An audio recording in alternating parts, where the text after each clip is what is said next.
이번 시간에 다룰 내용은 디모데 전서입니다. 우리가 앞서 살펴봤던 빌립보서는 에베소서, 빌립보서, 골로새서, 빌레몬서 합쳐가지고 바울의 옥중서신이라고 그러죠. 자, 그런데 이제 살펴볼 디모데 전서, 디모데 후서, 디도서는 목회서신이라고 불립니다. 하나님의 말씀 사역자들을 대상으로 기록된 편지입니다. 디모데 전서라는 그 이름은 디모데에게 보내는 사도 바울의 첫째 서신, 수신자 이름에서 따온 겁니다. 에베소, 빌립보, 골로새는 그 지역 교회의 이름이고 그 지역의 이름이고 디모데는 사람의 이름이라는 겁니다. 이 책을 통해서 바울은 하나님의 교회에서 사역자들이 어떻게 합당하게 바른 교리를 가르치고 올바른 행실을 지도할 것인가에 대해서 다루고 있습니다. 기록한 사람은 사도 바울이고요. 기록 시기는 대략 AD 65년경, 학자들에 따라서는 보통 62년에서 68년경으로 추정하고 있습니다. 디모데 전서를 기록한 목적은 하나님의 사역자들에게 말씀을 통해서 안내와 경고를 주어서 교회를 바르게 이끌도록 하는데 그 목적이 있습니다. 수신자는 디모데고요. 물론 이 모든 신약 성경은 신약 교회 성도들 읽으라고 주신 말씀으로 우리가 받아들이고 있습니다. 자, 디모데와 바울은 언제 만났을까? 우리는 사도행전 14장으로 돌아가서 그 지난 사건들을 돌아볼 필요가 있습니다. 자, 사도행전 14장 8절에서 20절 보면은 사도 바울의 1차 전도 여행 때입니다.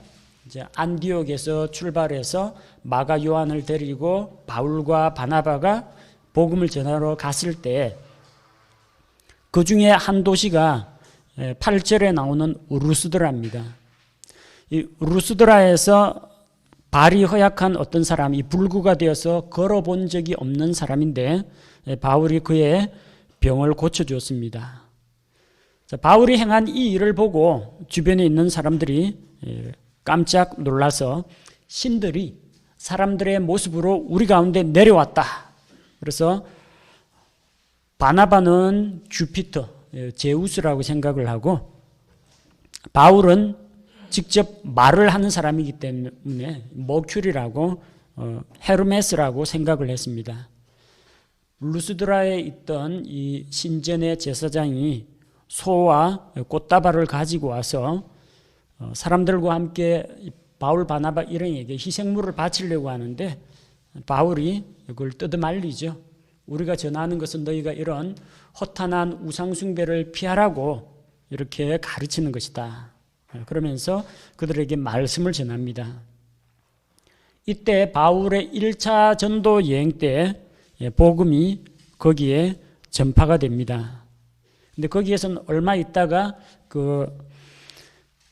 어떤 유대인들이 안디옥과 이고니움에서 거기까지 쫓아와서 사람들을 설득하고 돌로 바울을 쳐서 죽은 줄로 생각하고 내다 버리죠. 그런 고난을 받았던 데가 루스드라였습니다. 루스드라에서 복음을 전했는데 그 루스드라 지역에 그래서 하나님의 말씀이 선포되었습니다. 디모데가 어느 도시 출신인지는 사도행전 16장에서 볼 수가 있죠. 사도행전 16장 1절 2절에 보니까 그때 그가 더베와 루스드라에 이르렀는데 보라 거기에 디모데라는 이름의 어떤 제자가 있더라. 이때 루스드라에서 바울과 디모데가 만나게 됩니다. 그래서 바울의 2차 전도 여행 때 합류하게 됩니다.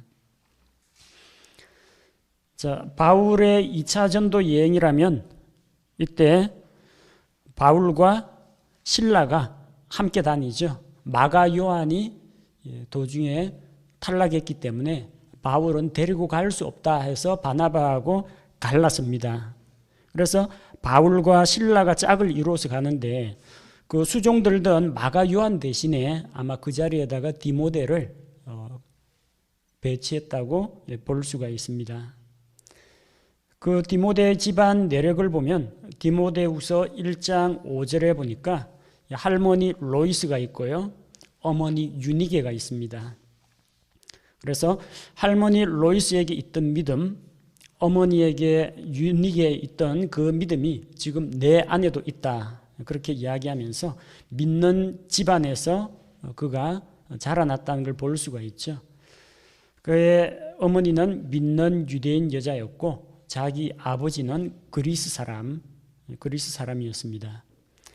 디모데후서 3장 14절에서 15절에서 그는 어려서부터 구약 성경을 배우고 자랐습니다.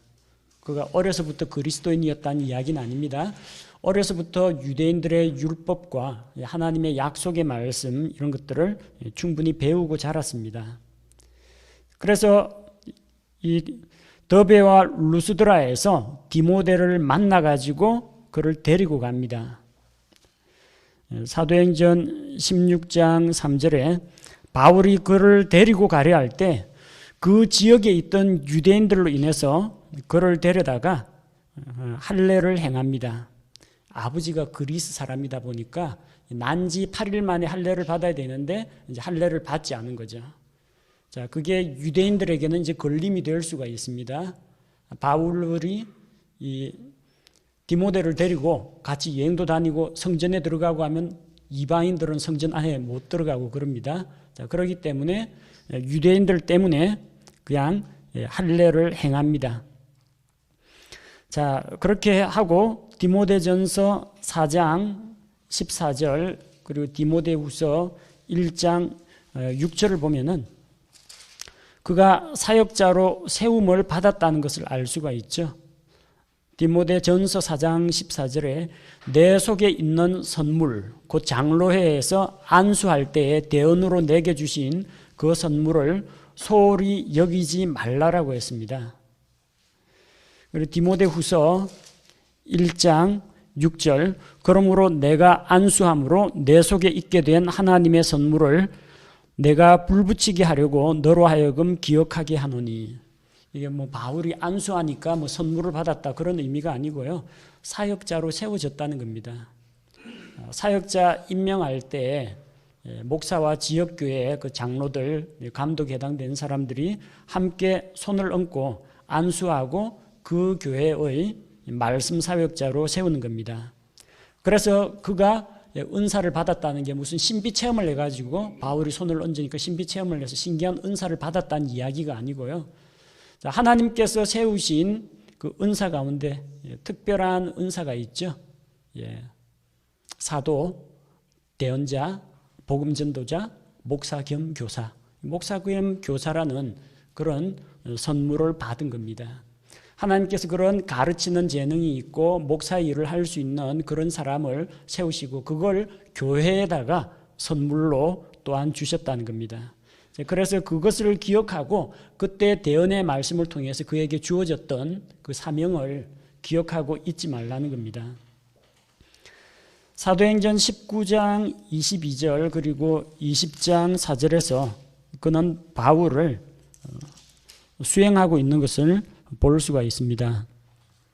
사도행전 19장 22절에 이에 자기를 섬기는 자들 중에서 디모데와 에라스도 두 사람을 마케도니아로 들여보냈으나 자기는 얼마 동안 아시아에 머물렀더라. 바울이 그를 여행에 계속해서 데리고 다니고 파송하는 것을 볼 수가 있죠. 그 다음 사도행전 20장 4절에 그와 함께 아시아로 들어간 사람들은 베레아 사람 소바드와 데살로니가 사람 아리스다고와 세군도와 더베 사람 가이오와 디모데와 아시아 사람 두기고와 드로비모더라. 여기에서도 디모데의 이름이 언급됩니다. 그리고 그는 바울의 첫 번째 투옥 로마에서 자기 셋집에 2년 동안 있으면서 오는 사람들을 받아들이고 하나님의 왕국을 선포하던 그때를 말합니다. 그때 그는 디모데는 바울과 함께 있었습니다. 앞서 살펴본 빌립보서 1장 1절 골로새서 1장 1절, 빌레몬 1장 1절. 공통점이 뭐예요? 옥중서신. 에베소, 빌립보, 골로새, 빌레몬, 이 옥중서신에 바울과 디모데는 문안하노라 이런 식으로 시작을 하죠. 그와 같이 있었다는 것을 알 수 있습니다. 그런데 히브리서 13장 23절을 보면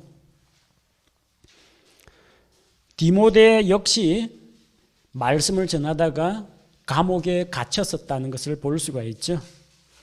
히브리서 13장 23절 너희는 우리 형제 디모데가 풀려난 것을 알라. 그가 곧 오면 내가 그와 함께 너희를 보리라. 그도 투옥됐다가 풀려난 것을 볼 수가 있습니다. 그리고 적어도 신약 성경에서 디모데는 5곳 이상에서 교회에 말씀을 전한 사실이 있습니다. 자세한 것은 해당 구절들을 직접 찾아서 확인해 보시기 바랍니다. 그는 데살로니가에도 보냄을 받았고 고린도 교회에도 갔었고 빌립보 교회에도 등장하고요. 그리고 베레아 지역에서 또 에베소 지역에도 보냄을 받은 바가 있습니다. 자, 그래서 이런 다양한 그런 경험을 했었고 그리고 지역교회를 맡게 되죠. 지역교회 하나를 맡아가지고 다스리게 됩니다. 디모데전서 마지막에는 디모데에게 보내는 첫째 서신을 부르기아 파카타야나의 가장 으뜸 가는 도시 라오디게아에서 써서 보내다 그렇게 되어 있고요. 디모데의 후서에 보니까 맨 마지막에 에베소 사람들의 교회의 첫째 감독으로 임명받은 디모데에게 보내는 둘째 서신을 바울이 네로 앞에 두 번째 불려나갈 때 로마에서 써서 보내다. 자, 디모데는 에베소 교회의 첫째 감독이었다는 사실을 확인할 수가 있습니다. 그는 목회자였습니다. 디모데전서, 디모데후서, 디도서는 젊은 목회자에게 보내는 목회서신으로 꼽히고 있습니다. 세 가지 기억하십시오. 목회서신, 디모데전서, 디모데후서, 디도서, 옥중서신, 에베소서, 빌립보서, 골로새서, 빌레몬서. 이 편지는 서신 자체에 나타나 있는 것처럼 에베소 교회의 목회자, 감독인 디모데에게 보내는 편지라는 것을 알 수가 있습니다. 아마도 바울의 첫 번째 투옥과 그 두 번째 투옥 사이에 수록된 것으로 추정됩니다. 사도행전 28장에 나오는 바울이 로마의 감옥에 있다는 말은 자기 셋집에 유하면서 로마 군인들의 감시를 받으면서 있던 그 기간입니다. 이 기간 중에 옥중서신을 기록했고요. 그는 자기가 풀려날 것이라는 것을 거의 확신하고 있었습니다. 지은 죄가 없으니까요. 유대인들이 그를 시기하여 모세 율법을 어긴다, 성전을 더럽힌다 이런 누명을 씌웠지만 그 로마 법에는 하등 문제가 될 소지가 없는 것들입니다. 그래서 그는 자기가 풀려날 것을 알고 있었습니다. 빌립보서 1장 23절 25절 우리가 앞 시간에 살펴보았는데요. 고민을 하고 있어요. 행복한 고민을 하고 있습니다. 내가 이 몸을 떠나가지고 그리스도와 함께 있는 게 나을까? 아니면 여기 계속 몸 가운데 거하면서 성도들과 함께 있는 게 나을까? 선택권이 그에게 있다는 것을 볼 수가 있죠. 자, 그리고 빌립보서 2장 24절, 아까 다루었던 빌립보서 2장 24절입니다. 그가 이제 디모데를 너에게 보낸다라고 하면서 24절에 나도 곧 가게 될 것을 주 안에서 확신하노라. 자기 지금 어디 있어요? 로마의 감옥, 그 셋집 감옥 거기에 있습니다. 그런데 나도 곧 가게 될 거다. 나 조금 있으면 풀려난다라는 것을 자기 스스로 알고 있었다는 것을 볼 수가 있죠. 그리고 빌레몬 1장 22절 역시 옥중서신입니다. 빌레몬 1장 22절에 한편 이 외에도 또한 나를 위해 숙소를 마련하라. 누구한테 말해요? 저 골로새 교회에 있는 빌레몬에게 이야기합니다. 골로새 교회에 내가 곧 갈 테니까 숙소 좀 부탁한다는 이야기입니다. 너희 기도를 통해 내가 너희에게로 보내질 줄 확신하노라. 그래서 예루살렘에서 유대인들이 그에게 고소해서 로마까지 왔는데 그 죄로 인해서는 자기는 풀려날 줄로 알고 있었습니다. 그는 다른 일로 붙잡히게 되죠. 황제 숭배를 거부하고 복음을 전하는 그 일로 네로 황제 당시에 핍박을 받습니다. 그는 스페인을 방문할 계획이 있었습니다. 지난번에 로마서 15장 다루면서 바울의 그런 전도 계획에 대해서 살펴본 적이 있죠. 로마서 15장 24절 언제든지 내가 스페인으로 여행하게 되면 너희에게 가고자 하노라. 지금 그는 이 지방에서는 더 일할 곳이 없고 이제 너희에게 로마에 있는 너희에게 가고자 하는 소원이 있었는데 만약에 내가 스페인으로 가게 되면 가는 길에 들르겠다는 이야기입니다. 자, 그런 계획이 있었는데 그 첫 번째 투옥으로 인해 가지고 가지는 못합니다. 자, 그런데 디모데후서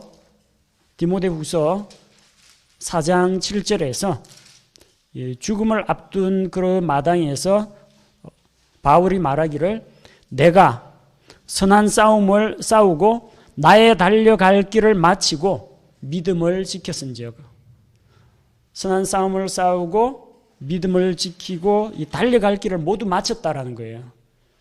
그러니까 내가 못다한 계획이 있는데 못다한 꿈이 있는데 그런 이야기가 아니고요. 달려갈 길을 다 마쳤다는 거예요. 그러면 아마 풀려난 뒤에 여행을 했을 것으로 볼 수가 있습니다. 그리고 두 번째 투옥 직전에 첫 번째 투옥과 두 번째 투옥 그 사이에 아마도 디모데전서하고 디도서를 기록한 것으로 보입니다. 디모데후서는 그 나중이에요.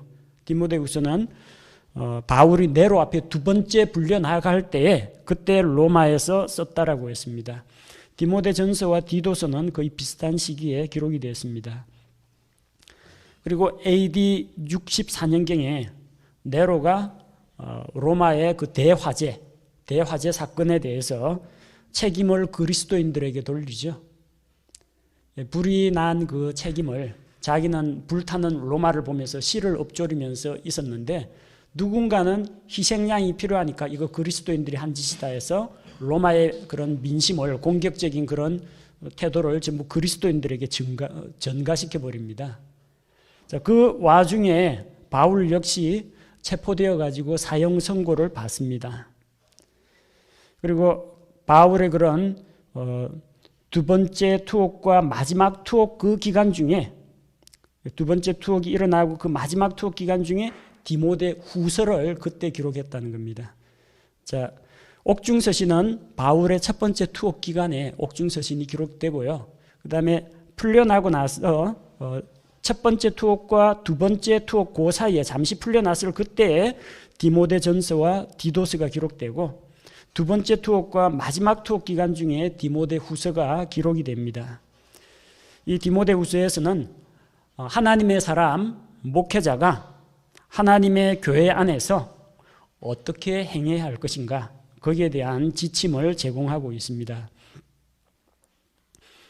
자, 디모데전서 말씀을 각 장별로 살펴보면요.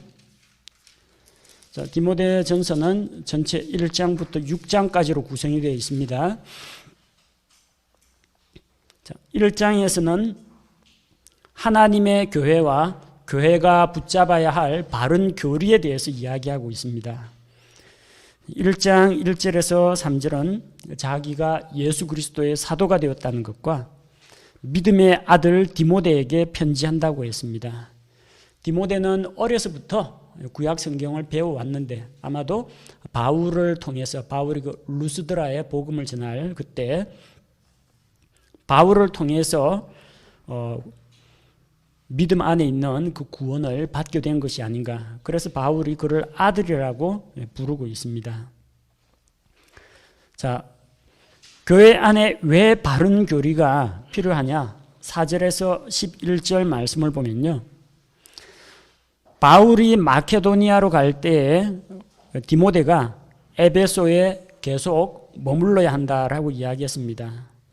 그는 에베소 교회의 감독이 되죠, 나중에. 그래서 어떤 사람들에게 명하여 다른 교리를 가르치지 못하게 하라는 겁니다. 그 다른 교리가 어떤 것입니까?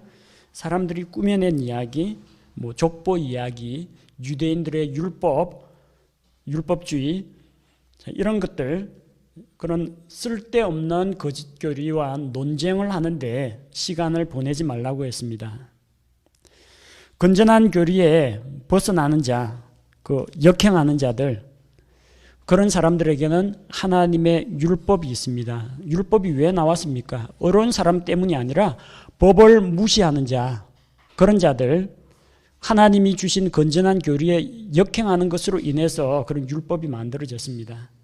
그런데 이 바른 교리를 내세우는 이유는 사람들에게 생명을 주고 예수 그리스도의 그 영광스러운 복음에 따라서 이 교리, 믿음과 은혜를 통해서 구원을 얻는 이 교리를 우리에게 하나님께서 주셨다는 겁니다.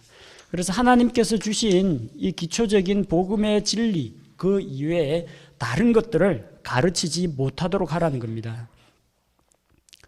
또 한 가지, 하나님께서는 바로 이 바른 교리를 전파하고 수호하기 위해서 자신의 사역자를 세우셨다는 겁니다. 그게 사도 바울이고 또 나아가서 바울과 같은 믿음을 가진 디모데라는 겁니다. 본래 바울은 하나님의 교회를 돌보고 하나님의 교회를 다스리는 그런 일을 하기에 적합하지 않은 사람이었습니다.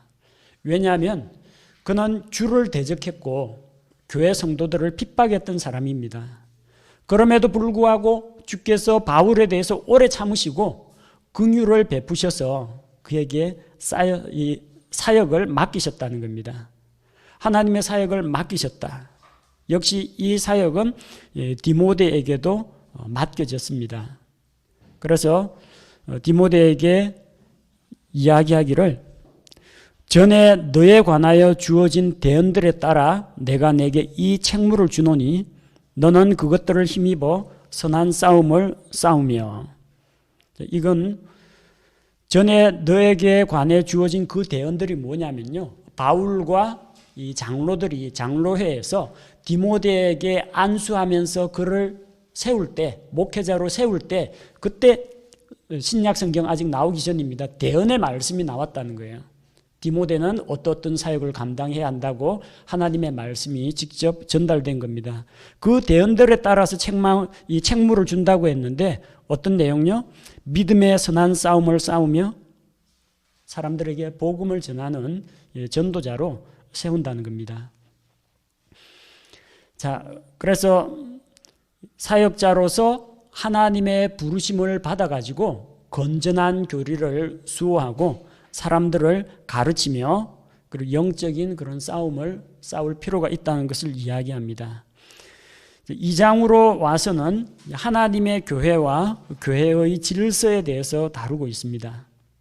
먼저 2장 1절에서 7절은 이 세상과 세상 정부와 그리스도인이 어떤 관계냐는 겁니다. 디모데는 복음을 전하다가 로마로부터 핍박을 받습니다. 바울 역시 마찬가지고요. 황제 숭배 거부하고 올림푸스의 신들에게 제사 지내는 것도 거부하고 순수한 믿음을 지키기 위해서 영적인 싸움을 싸워야 합니다. 자, 그런데 어떻게 할 거냐는 겁니다. 그러면 이 세상 사람들은 다 적이냐? 저주받을 사람들이냐? 그렇지 않다는 겁니다. 모든 사람을 위해서 간구와 기도와 중보와 감사를 하라고 했고 그 중에서도 특별히 왕들과, 이 당시 왕이 누구겠어요? 로마 황제. 권위를 가진 모든 사람들, 집정관이라든지 관리라든지 이런 사람들, 그런 사람들을 위해서 기도하라고 했습니다. 우리가 전적으로 하나님을 따르고 정직한 가운데 조용하고 평화로운 삶을 살기 위해서, 복음을 위해서 그렇게 해야 한다는 겁니다.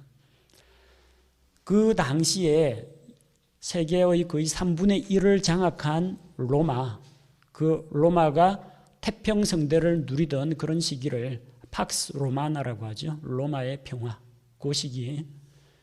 그 시기야말로 복음을 전하기가 좋은 시기였어요. 정치권이 안정되고 경제적으로 풍족하고 로마의 발달한 도로, 교통, 통신망을 타고 사람들이 여행하고 말씀을 전하고 할 수가 있었기 때문에 이 사회가 평안한 것이 복음의 진보가 된다는 겁니다. 그러니까 로마 황실을 위해서도 기도해야 되고요. 그 지역을 다스리는 도시의 집정관이나 이런 사람들에게 위해서도 기도를 해야 합니다. 그렇게 하는 것이 하나님 앞에서 선하고 받으실 만한 것입니다. 하나님이 가지고 있는 소원이 무엇입니까? 모든 사람이 구원을 받고 진리를 아는 데 이르기를 원하시는 겁니다. 모든 사람이 구원을 받고 진리를 아는 데 이르려면 이 사회가 혼란과 갈등과 경제적 빈곤과 전쟁 이런 걸로 있으면은 힘들다는 거죠. 그래서 기도하라는 겁니다. 교회 성도들과 일반 세상과 또 세상 국가 권력과의 관계에 대해서 이야기합니다. 그다음 교회 안에서도 질서가 필요합니다. 교회 안에 남자와 여자의 관계에 대해서 이야기하고 있습니다. 2장 8절에서 15절까지. 남자들에게는 무엇을 이야기합니까? 모든 곳에서 남자들이 진노하거나 의심하지 않고 거룩한 손을 들어 기도하기를 원한다고 했습니다. 이때는 이 남자와 여자의 신분 격차가 컸습니다. 여성은 거의 사회적인 참여나 이런 것도 할 수가 없었고 남자의 결정에 거의 따라야 됐습니다. 마치 노예 제도가 있어가지고 일반인과 노예 신분이 있는 것처럼 외국인, 여자는 투표권 없습니다. 올림픽 경기 그런 거 구경도 못합니다. 철저하게 배제가 되었습니다. 그러니까 남자들이 이게 권위를 행사한답시고 진노하고 폭력을 휘두르고 그러지 말고 거룩한 손을 들어서 기도하기를 원한다고 했습니다. 여자들도 마찬가지입니다. 자기를 단정한 옷으로 꾸미라고 했습니다. 로마의 사치와 쾌락과 방탕은 익히 알려져 있습니다. 그래서 여러 가지 세상적이고 현란한 이런 복장들 이런 걸 하지 말고 단정하라는 겁니다. 얌전하게 맑은 정신으로 하고 자기 자신을 값비싼 진주나 보석이나 은금으로 꾸미는 걸 하지 말라고 했습니다. 장식을 하지 말라는 이야기보다는 그런 걸로 하지 말고 선한 행위와 복종하는 자세가 중요하다는 겁니다. 또한 교회 안에서의 질서에 대해서 여자가 남자에게 가르치거나 권위를 행사하지 말라고 했습니다. 이게 신약교회의 질서입니다. 여자가 강단에 올라가서 설교를 한다든지 형제들에게 교리를 가르친다든지 형제들을 소집해가지고 호통을 친다든지 이거는 신약교회에서 할 바가 아닙니다. 물론 여자가 자기 아들들 또 어린 주일학교 학생들 어른으로서 가르칠 수는 있지만 교회 안의 질서는 여자는 복종하고 조용히 배워야 한다는 겁니다. 남녀 차별의 문제를 다루는 것이 아닙니다. 성경적인 원리를 가르칩니다. 두 가지 원리가 있어요. 하나는 창조의 질서입니다. 13절에 이는 아담이 먼저 지어지고 그 뒤에 이브가 지어졌다는 겁니다. 창조의 순서. 아담을 위하여 그의 아내를 만들어 주셨다는 겁니다. 여자 만들고 여자의 기쁨과 즐거움을 위해서 남자를 창조한 게 아니고 하나님께서 남자인 아담을 만드시고 그를 도와줄 조력자로서 여자를 만드셨다는 겁니다. 창조의 질서로 볼 때 남자가 먼저 창조된 존재입니다. 자, 그러니까 남자에게 권위와 동시에 의무와 책임이 따른다는 이야기예요. 권위 갖고 있다고 좋은 거 아닙니다. 그만큼 하나님 앞에서 감당해야 할 책임 어깨가 더 무겁습니다. 두 번째는 아담이 속지 아니하고 여자가 속아 범법 가운데 있었기 때문입니다. 에덴 동산에서 뱀의 시험에 넘어가가지고 속아 넘어간 것은 여자라는 겁니다. 여자가 잘 속습니다. 감정적입니다. 거짓에 속기 쉽다는 겁니다. 따라서 이 여자가 교회 안에서 함부로 의사결정을 내리고 집행하다 보면은 잘못할 수가 있다는 겁니다. 따라서 하나님께서 범죄한 다음에 여자의 머리로 남자를 세우셨습니다. 남자의 머리는 그리스도시요. 그리스도 아래에 남자가 있는 것처럼 남자에게 여자를 이렇게 주신 겁니다. 이건 지배와 억압의 구조는 아닙니다. 이것은 권위와 책임의 문제라는 겁니다. 15절에 그럼에도 불구하고 그들이 맑은 정신으로 믿음과 사랑과 거룩함 가운데 거하면 그녀가 해산함으로 구원을 받으리라. 그녀가 해산함으로 구원을 받는다는데 이 구원이 죄에서 구원받는 그 구원을 말하는 건 아닙니다. 베드로가 물에 빠지면서 주여 나를 구원하소서 해서 주님이 건져줬죠. 그것도 구원입니다. 위기 어려움 가운데서 건져주는 것도 구원입니다. 이게 지옥 갈 혼을 구해준다 그런 이야기가 아니에요. 해산함으로 구원을 얻는다면 그러면은 어떻게 되겠어요? 그럼 불임 여성은 해산 못했으니까 구원 못 받는다는 이야기입니까? 지금 문맥은 그 이야기가 아니고요. 여자가 속아가지고 하나님으로부터 심판을 받았죠. 어떤 심판을 받았습니까? 내 수태와 그 고통을 크게 하겠다. 지금보다 더 늘리겠다는 말씀을 선포받았습니다. 10달 동안 이게 배앓이 하면서 나을 때 큰 해산의 고통을 겪게 됩니다. 그런데 여자가 맑은 정신으로 믿음과 사랑과 거룩함 가운데 거하면 그 해산이라는 게 실은 하나님의 그 에덴 동산에서의 그 심판이 집행되는 과정이에요. 출산하는 그 임신과 출산의 그 과정이. 그런데 그 해산으로부터 안전하게 구원을 받고 그 심판의 과정이 끝나고 무사하게 구조가 된다는 그런 이야기입니다. 영적으로 혹은 지옥 갈 혼을 구원한다 그런 의미는 아닙니다. 여자가 남자의 권위에 하나님께서 시키신 대로 남자의 권위에 가장의 권위에 복종하고 또 믿음과 사랑과 거룩함 가운데 그하고 올바른 행실로 이 자기 자신을 단장할 때 그 출산 과정에서 해산함으로 하나님의 심판이 집행되고 있지만 그 가운데 구원을 받는다는 이야기입니다. 3장으로 가면은 하나님의 교회와 그 안에 있는 두 가지 직무에 대해서 언급하고 있습니다. 앞서 빌립보서 1장에서 살펴봤죠. 성도들에게 문안하는데 거기에 있는 감독들과 집사들에게 문안한다. 감독, 집사 두 가지 직무가 있습니다. 감독의 자격에 대해서는 1절부터 7절 사이에 기록이 되어 있습니다. 1절에 남자가 감독의 직무를 사모하면, 다른 성경에는 사람이 감독의 직무를 사모하면 여자도 사람이다, 여자도 감독이 된다 했는데 이 사람이 아니고요, 남자가라고 되어 있습니다. man이라는 말은 남자도 되고 사람도 됩니다. 근데 이걸 왜 사람으로 안 하고 남자로 하느냐? 2절에 보면요, 그러므로 감독은 반드시 책망받을 것이 없으며 한 아내의 남편이며, 한 아내의 남편이면 여자가 여자의 남편 되는 게 어디 있습니까? 동성결혼요? 그건 하나님 인정 안 하십니다. 한 아내의 남편이면 남자입니다. 그러니까 이게 사람이 아니라 남자라는 이야기입니다. 남자만 감독의 직무를 맡을 수 있습니다. 아무 남자나 다 되는 건 아닙니다. 맑은 정신이 있어야 되고, 그리고 행실이 바르고 손님 대접하기를 힘쓰고 무엇보다도 가르치는 재능이 있어야 됩니다. 감독의 자격하고 집사의 자격하고 거의 비슷합니다. 한 가지 차이가 나는 게 이 감독, 목사의 직무는요, 가르치는 재능이 있어야 됩니다.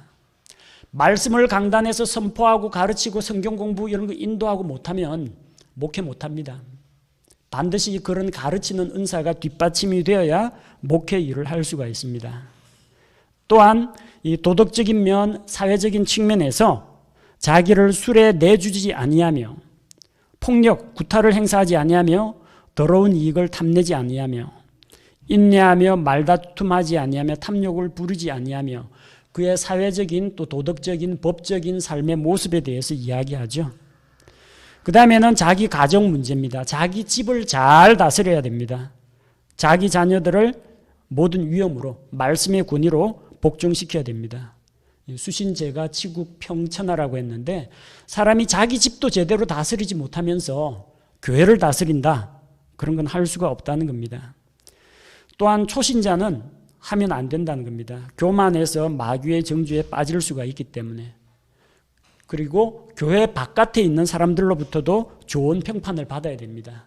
그 사람이 세상 사람들로부터 손가락질 당하고 법적으로 소송을 당하고 이러면은 자격이 없다라는 겁니다. 그 다음에 나오는 내용, 8절부터 나오는 내용이 13절까지가 집사의 자격입니다. 집사도 성경에는 남자만 될 수가 있습니다. 집사의 자격 요건, 반드시 신중하며 한 입으로 두말하지 아니하며 자기를 많은 술에 내주지 아니하며 더러운 이익을 탐내지 아니하며, 도덕적이고 인격적인 측면에 대해서 다루죠. 자, 자기를 많은 술에 내주지 아니하며, 그럼 많은 술 말고 적은 술에는 내줘도 되느냐? 그러니까 감독은 술을 마시면 안 되고 집사는 많이는 마시면 안 되고 조금은 마셔도 된다, 그런 식의 의미가 아닙니다. 많은 술에 내주지 않는다는 건 뭘 말하냐면 결국 똑같은 이야기예요. 사람이 왜 자기를 술에 내주게 됩니까? 처음엔 사람이 선택해서 술을 마시죠. 조금 있으면 술 취하면요, 술 기운이 술을 또 부릅니다. 나중에는 술이 사람을 잡습니다. 그게 자기를 술에 내주는 거예요. 그 술에 내주는 첫 단계가 뭐예요? 술 마시기 시작할 때 그게 자기를 내어주는 첫 단계입니다. 감독이나 집사나 마찬가지입니다. 술에 자기 자신을 내주면 안 돼요. 술은 그 사람의 이성을 마비시킵니다. 감정에 불을 지릅니다. 그의 의지를 통제해버립니다. 술에게 내주지 말고 성령님께 내어줘야 한다는 이야기입니다. 성령의 충만을 받아야 한다는 이야기입니다. 또 하나님을 향해서는 순수한 양심 속에 믿음의 신비를 가져야 됩니다. 이 사람들도 먼저 교회에서 시험을 해보고 책망받을 것이 없다 하면 집사의 직무를 수행하게 한다고 했습니다. 11절에 이와 같이 그들의 아내들도, 누구의 아내예요? 집사들의 아내들도. 목회자 아내에 대해서 자격 요건이 나와 있지 않습니다. 왜 그렇습니까? 목사 부인이 교회에서 뭔가 권위를 행사하거나 활동할 일이 사실 거의 없기 때문입니다. 기껏해야 연락받고 자매들 상담 그런 건 받을 수 있지만 일은 누가 합니까? 말씀 가르치고 선포하는 것은 목사가 하고 교회 일들은 집사 부부가 합니다. 자, 그러다 보니까 집사만 이러한 사람이 되면 안 되고 그들의 아내들이라고 했으니까 아내들을 거느릴 수 있는 사람은, 그런 집사는 남자 집사밖에 없어요.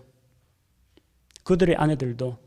이걸 번역을 잘못해서 이와 같이 여자들도 하니까 여자 집사가 있다라고 하는데, 그들의 아내들도 반드시 신중하고 헐뜯는 자가 되지 말라는 겁니다. 집사 남편 말고요, 남편이 집사면 그 아내조차도 헐뜯는 자가 되면 안 되고 맑은 정신을 가지고 모든 일에 신실한 자라야 한다는 겁니다. 12절에 언급되어 있죠.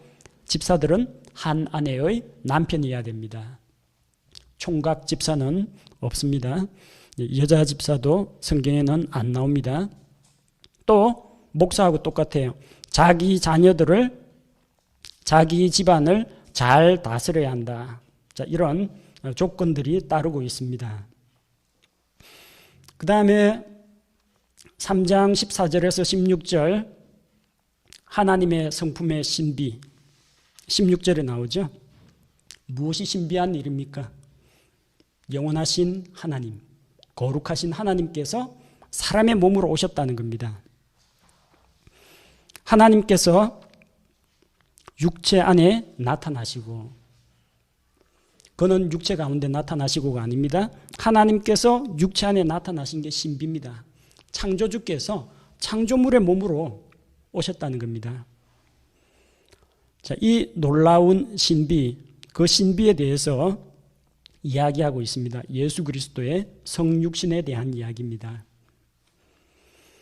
자, 4장에서는 말세에 일어날 여러 가지 현상들에 대해서 말하고 있습니다. 하나님의 교회와 그 사역자들. 4장 1절에서 5절, 말세에 거짓 대언자들이 나온다고 했습니다. 마귀들의 교리를 따르는 자, 위선자들, 금욕주의자들이 나온다고 했어요. 그들은 유혹하는 영들과 마귀들의 교리들에 주의를 기울이는 그런 사람들입니다. 믿음에서는 떠난 사람이죠. 위선으로 거짓말하고 자기 양심을 뜨거운 인두로 지진 자라고 했어요. 인두로 그 살을 지지면 어떻게 돼요? 화상을 입죠. 화상 입은 자리에는 감각기관이, 감각세포가 마비돼 가지고 아픈 걸 못 느낍니다. 나쁜 일을 저질러도 자기가 부패와 타락의 길로 가고 있어도 그걸 깨닫지 못한다는 겁니다. 그래서 그들은 어떤 걸 가르칩니까? 혼인을 금하라. 금욕주의. 근데 성경에는 하나님께서 혼인을 귀히 여기라. 하나님께서 사람이 혼자서 사는 것이 좋지 못하다. 하나님은 사람이 결혼해서 다산하고 번성하는 것을 원하는데, 자, 그들은 하나님이 세우신 가정을 파괴합니다. 그 다음 음식물을 삼가라. 율법으로 돌아가는 거죠. 뭐는 먹어도 되고 뭐는 먹으면 안 되고, 이 음식물에 대한 규례. 신약 시대에 주어진 음식물에 대한 규례는 단순합니다. 음식물은 하나님께서 창조하사 진리를 믿고 아는 자들이 감사함으로 받게 하셨다고 했습니다. 따라서 감사함으로 받으면 거부할 것이 없습니다. 하나님의 말씀과 기도 가운데에서 거룩해지기 때문입니다. 자, 교회 가운데 이런 어떤 금욕주의 사상이라든지 거짓 교리를 가지고 오는 자들을 조심하라는 이야기입니다. 거짓 사역자들이 아닌 예수 그리스도의 선한 사역자들이 있습니다. 예수 그리스도의 선한 사역자들은 6절에서 16절에 나오는 말씀과 같이 믿음의 말씀, 선한 교리의 말씀들로 양육받아야 됩니다. 그리고 자기 스스로 하나님의 성품에 이르도록 훈련해야 됩니다. 육체의 훈련은 유익이 적지만 하나님의 성품은 모든 일에서 유익합니다. 지금 현재의 생명이나 다가올 생명, 그때의 영광에 모두 약속과 상급이 보장이 되어 있습니다. 또한 믿는 자들로서 믿는 자들 앞에서 본이 되어야 합니다. 12절에 보니까 아무도 내 연소함을 업신여기지 못하게 하고, 디모데가 젊은 목회자입니다. 교회 안에 이제 나이 든 많은 성도들이 있습니다. 나이가 아니라 하나님께서 세우신 권위가 더 중요하다는 겁니다. 업신여기지 못하게 하고 그들에게 흠을 잡히지 않도록 하려면 믿는 자들의 본이 되라는 겁니다. 그리고 16절에 내 자신과 교리에 주의하라고 했습니다. 교리를 사람들한테 가르칠 뿐만 아니라 자기가 그 교리 가운데 거해야 됩니다. 말씀을 가르칠 뿐만 아니라 그걸 직접 보여줘야 한다는 겁니다.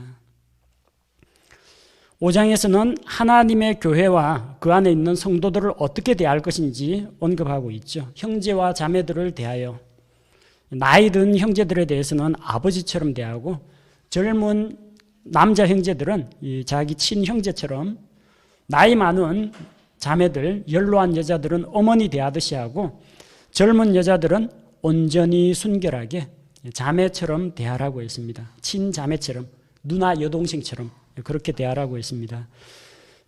그 다음 3절에서 16절까지가 좀 긴 내용인데, 이야기가 과부에 대한 이야기가 나와 있습니다. 과부들에 대한 이야기. 왜 과부에 대한 이야기가 나오느냐면요, 이 남자가 죽고 나면 그 당시는 여성이 직장을 갖는다는 것이 쉬운 일이 아니었습니다. 생활이 어렵다 보니까 과부들의 이 생계를 교회가 돌보고 뒷받침했습니다. 그런데 그렇게 하다 보면은 교회가 너무 과중한 짐을 지게 됩니다. 그래서 먼저 과부에 대한 1차적 책임은 그 가족과 친족이 져야 한다고 했습니다. 만약에 믿는 자가 자기 가족을 돌아보지 않으면 그는 믿음을 부인한 자요 불신자보다 더 나쁜 자라고 했습니다. 8절에. 그러니까 먼저 과부에게 자녀나 손자들이 있거든 그들이 먼저 집에서 효성을 보이고 자기 부모에게 보답하는 것을 배워야 한다는 겁니다. 과부의 조건에 대해서 9절에서 60세 이하의 과부는 구제 대상이 되는 그 숫자에 넣지 말라고 했습니다. 60세 이하의 과부는 언제든지 또 재혼을 하고 시집을 갈 수가 있으니까요. 과부들의 행실이 문제가 되곤 했습니다. 왜냐하면 교회에서 생계를 다 뒷바라지를 해줘요. 남는 게 시간입니다. 할 일이 없습니다.